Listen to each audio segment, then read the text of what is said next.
ಆ ನಾಗಮ್ಮನ ಗರ್ಭದಲ್ಲಿ ಉದಯ ಸಾಕ ಶುರು ಮಾಡ್ತಾಳೆ.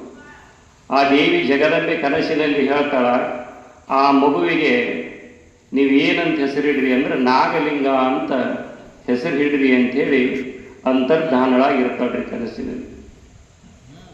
ಅದೇ ಭಾವದಲ್ಲಿರ್ತಕ್ಕಂಥ ನಾಗಮ್ಮ ಗರ್ಭ ಧರಿಸ್ತಾಳ್ರಿ, ಅಂದ್ರೆ ಗರ್ಭಿಣಿ ಆಗ್ತಾಳ. ಆ ಗರ್ಭಿಣಿಯ ಸೂಚನೆಗಳ ಕೀಯಲ್ಲಿ ಕಂಡು ಬರ್ತಾವ. ಆ ಉದರದಲ್ಲಿ ಆ ಕೂಸು ದಿನದಿನಕ್ಕೆ ಏನಾಗತ್ತದಂದ್ರೆ ಬೆಳೆಯಕ್ಕೆ ಶುರು ಆಗ್ತದೆ. ಆ ಬೆಳೆದಂಗ ನಾಗಮ್ಮನ ಮನಸ್ಸಿನಲ್ಲಿ ದೈವತ್ವದ ಭಾವನೆ ಇನ್ನಷ್ಟು ಗಟ್ಟಿಗೊಳ್ಳುತ್ತದೆ ಅಂತ. ಸಾಮಾನ್ಯವಾಗಿ ಗರ್ಭಿಣಿಯರಾದಾಗ ಗರ್ಭಿಣಿಯರಿಗೆ ಅನೇಕ ಬಯಕೆಗಳು ಉತ್ಪನ್ನ ಆಗ್ತವೆ. ನೋಡಿ, ಒಬ್ಬೊಬ್ಬರಿಗೆ ಒಂದೊಂದು ಥರದ ಬಯಕೆಗಳು ಉತ್ಪನ್ನ ಆಗ್ತವ.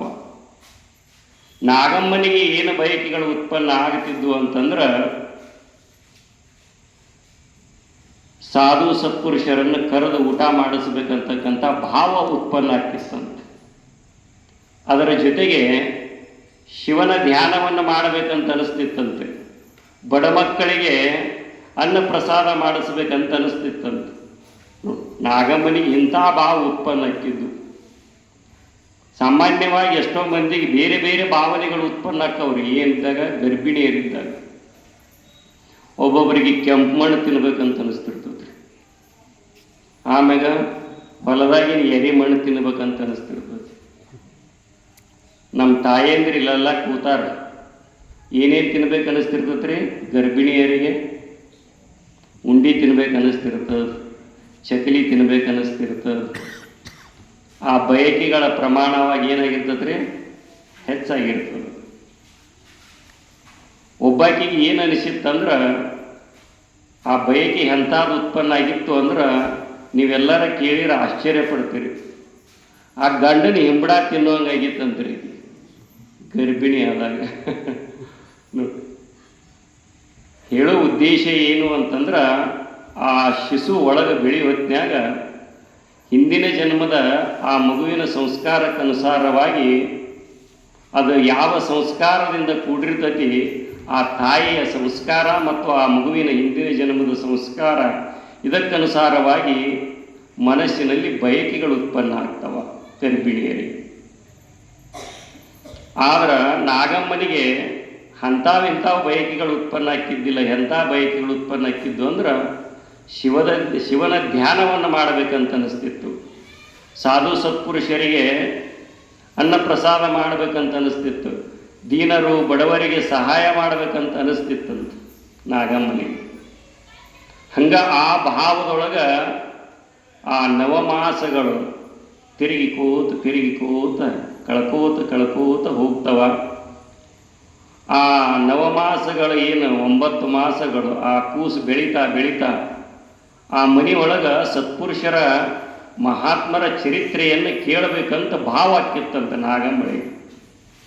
ಆವಾಗ ಅವರು ಒಬ್ಬ ಮಹಾತ್ಮರಿಗೆ ನಡ್ಕೋತಾ ಇದ್ರು, ಮಾನಪ್ಪ ಮತ್ತು ನಾಗಮ್ಮ ದಂಪತಿಗಳು. ಅವ್ರು ಯಾರು ಅಂದ್ರೆ ಕರಸ್ಥಲ ನಾಗಲಿಂಗ ಸ್ವಾಮಿ ಅಂತ. ಅವರ ಕಾಲ ಯಾವುದು ಅಂದ್ರೆ 1430 ಕ್ರಿಸ್ತ ಶಕರಿ. ಅಂದ್ರೆ ಅವರು ಆಗಿ ಹೋಗಿದ್ದು ಯಾವಾಗಪ್ಪ ಅಂದ್ರೆ 605 ವರ್ಷಗಳ ಹಿಂದ್ರಿ, 6 ಶತಮಾನಗಳ ಹಿಂದೆ ಆಗಿ ಹೋಗಿರ್ತಕ್ಕಂಥ ಮಹಾತ್ಮರು ಯಾರು? ಕರಸ್ಥಲ ನಾಗಲಿಂಗ ಸ್ವಾಮಿಗಳು. ಈಗ ನಾವು ಚರಿತ್ರೆ ನಡೆಸಕತ್ತಿದ್ಯಾರು ಅಂದ್ರೆ ನಾಗಲಿಂಗ ಸ್ವಾಮಿಗಳು. ಆ ನಾಗಮ್ಮ ಯಾರ ಚರಿತ್ರೆಯನ್ನು ಕೇಳ್ತಾ ಇದ್ಲು ಅಂದ್ರೆ ಕರಸ್ಥಲ ನಾಗಲಿಂಗ ಸ್ವಾಮಿ ಅಂತ. ಅವರು ಒಬ್ಬರು ಮಹಾತ್ಮರು. 1430ನೇ ಇಸ್ವಿ ಒಳಗ್ರಿ ಕ್ರಿಸ್ತ ಶಕ. ಅಂದ್ರೆ ಈಗ ಅವರು ಬದುಕಿ ಹೋಗಿದ ಕಾಲ ಎಷ್ಟು ಅಂದ್ರೆ 605 ವರ್ಷಗಳ ಹಿಂದೆ ರೀ. ಅವರು ಮಂಡ್ಯ ಜಿಲ್ಲೆಯ ಶ್ರೀರಂಗಪಟ್ಟಣದ ಸಮೀಪ ಬೊಮ್ಮೂರು ಅಂತಕ್ಕಂಥ ಗ್ರಾಮ ರೀ. ಅವರು ಒಬ್ಬರು ಶ್ರೇಷ್ಠ ಮಹಾತ್ಮರು. ಅವರ ಚರಿತ್ರೆಯನ್ನು ದಿನಂಪ್ರತಿ ಮಾನಪ್ಪ ಮನೆಯೊಳಗೆ ಕೂತು ಓದ್ತಿದ್ದಂತೆ. ನಾಗಮ್ಮ ಅದನ್ನು ಕೇಳ್ತಾ ಇದ್ಲದು. ಆಕಿಗೆ ಹಿಂಗೆ ಭಾವ ಆಗತಿತ್ತಂತ. ಆ ಕರಸ್ಥಲ ನಾಗಲಿಂಗ ಸ್ವಾಮಿಯ ಚರಿತ್ರೆಯನ್ನು ಕೇಳ್ತಾ ಕೇಳ್ತಾ ಆಕಿಗೆ ಭಾವನೆ ಉಕ್ಕಿ ಬಂದು ಏನಂತಿದ್ಲು ಅಂದ್ರೆ, ಮಗ ಹುಟ್ಟಿದರೆ ನಿನ್ನಂತವನ ಹುಟ್ಟಬೇಕು ಕರಸ್ಥಲ ನಾಗಲಿಂಗ ಸ್ವಾಮಿ, ನೀನೇ ನನ್ನ ಮಗನಾಗಿ ಹುಟ್ಟಬೇಕು, ನೀನೇ ನನ್ನ ಉದರದಲ್ಲಿ ಜನ್ಮ ತಾಳಬೇಕು ಅಂತ ಭಾವ ಮಾಡ್ತಿದ್ದಂತ. ನೋಡಿ, ಸಾಮಾನ್ಯವಾಗಿ ನಾವು ಏನನ್ನಾದರೂ ಒಳ್ಳೆಯದನ್ನು ಕೇಳಿದಾಗ ಅದು ನಮ್ಮ ಮನಸ್ಸಿನ ಮೇಲೆ ಪರಿಣಾಮ ಆಗ್ತದೆ. ಆ ಮಹಾತ್ಮನ ಚರಿತ್ರೆ ನಾಗಮ್ಮನ ಮನಸ್ಸಿನ ಮೇಲೆ ಪರಿಣಾಮ ಆಗಕತ್ತೈತಿ ಅಂದ್ರೆ ಆ ಕರಸ್ಥಲ ನಾಗಲಿಂಗ ಸ್ವಾಮಿಯ ಜೀವನ ವೃತ್ತಾಂತ ಹೆಂಗಿರಬೇಡ, ಅವ್ರು ಹೆಂಗೆ ಬದುಕಿರಬೇಡ, ಅವರು ತಮ್ಮ ಜೀವನವನ್ನು ಹೇಗೆ ಸಾಗಿಸಿರಬೇಡ.